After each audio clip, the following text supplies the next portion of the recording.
In 1925, two young boys hiking through the woods took shelter from the rain under a large tree. What they would find under this tree would confirm a long-forgotten legend and spark a mad dash to recover millions in lost treasure. This is the story of the Milford Treasure.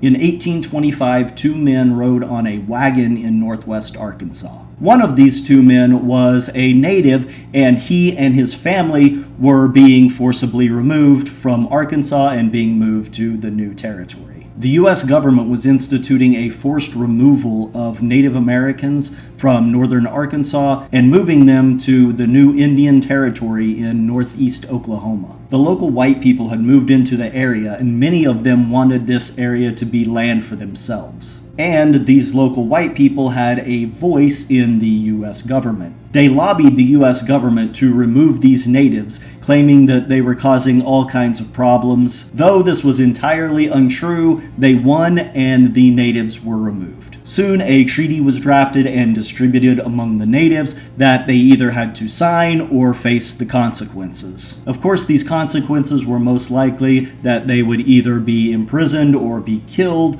so they accepted their fate. Soon, U.S. troops showed up to make sure that the removal went peacefully, and for the most part, it did. The local natives packed up everything that they could and left their homes and moved to the new Indian Territory. The success of this act and how little conflict there was led to the Indian Removal Act of 1830, in which over the course of the 1830s and 1840s, some 60,000 natives were forcibly removed from their land and moved to the new Indian Territory. This is known as the Trail of Tears, and you can find a link to articles on this in the description below. But before the Trail of Tears, it was 1825, and these two men were riding on top of a wagon crossing the White River in northern Arkansas. One of these two men was a native, and he and his family were being forcibly removed. The other man was a white man, but he was not one of the U.S. soldiers. He had actually known the native man for a very long time. The white man had actually helped the native man and his family gather up all of their belongings and was helping them move. As they crossed the White River, the native man knew that he would never be able to come back to this area. So he decided to tell his friend a story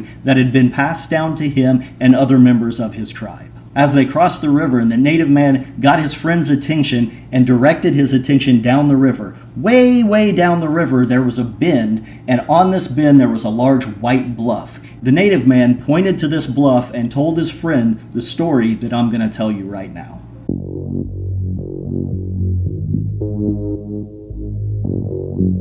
Many years ago, his ancestors had come across a group of Spanish soldiers that were attempting to cross the White River. The only suitable place in this area that they could cross was Milford, the location that they were currently crossing. At this time in history, the Spanish were known to attack the natives, killing the men, enslaving the boys, and taking the women. These natives saw the Spanish and knew that if they came across the river and found their camp, that's exactly what was going to happen to them. They also saw that the Spanish were struggling. There had been a lot of rain in that area, and they had large, heavy wagons that they were trying to get, and they were getting stuck in the mud, they were getting bogged down, and they couldn't really move very fast. They saw this as a prime opportunity to get the upper hand on the Spanish and preemptively attack them before the Spanish could get across. They set up an ambush right at this location of the White River. As the Spanish were attempting to cross, they attacked, surprising the Spanish, and this was very successful. In this first wave of the attack, they killed many Spaniards, and the rest were forced to retreat and take cover. Even though the first wave was very successful, there were many Spanish that were left, that were hiding, that were taking cover, so the natives sent wave after wave after wave, and the Spanish army dwindled down to just a few soldiers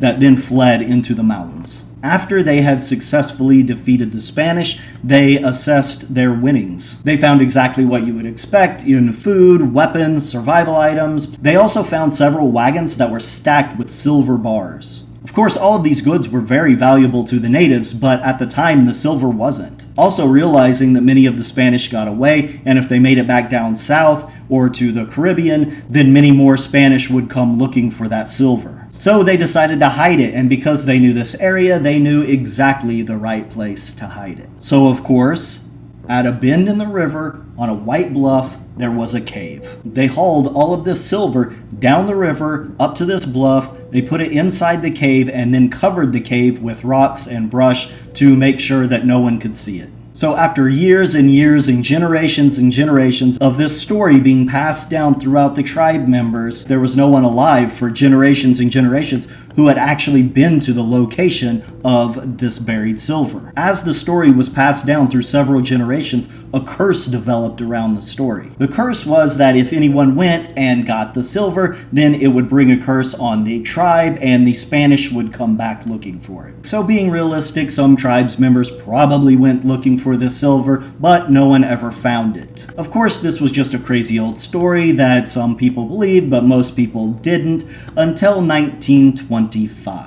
In 1925, two boys were hiking through the woods along the White River when it began to rain. The rain had been coming down for the past few days and it was very muddy in the area, but this time the rain really started to pour down, so they took shelter underneath the biggest tree that they could find. As they sat under this tree in the rain, one of the boys noticed these strange looking rocks that seemed to shimmer. So these rocks looked interesting, but it was still raining, so they decided just to sit there and wait it out, and they would go look at the rocks when it stopped. After the rain stopped, the boys went over to these rocks and started moving the mud around and digging them out, and what they pulled out were two 20-pound silver bricks. The boys ended up taking these silver bars to Fayetteville, and an appraiser told them that it was high-grade silver. It was about 20 pounds each. In today's money, that would be worth about $6,000 each. After finding out about this, the two boys immediately went back to the location and were digging around trying to find more silver. Of course, word got out, so everybody else in the area that knew this legend of the silver that had gone missing, they all went out looking for it too, but nobody ever found anything. Along the White River on a bluff, there is a cave, and many people believe that this is the cave from the legend. However, most people also believe that this is not the entrance that the natives used.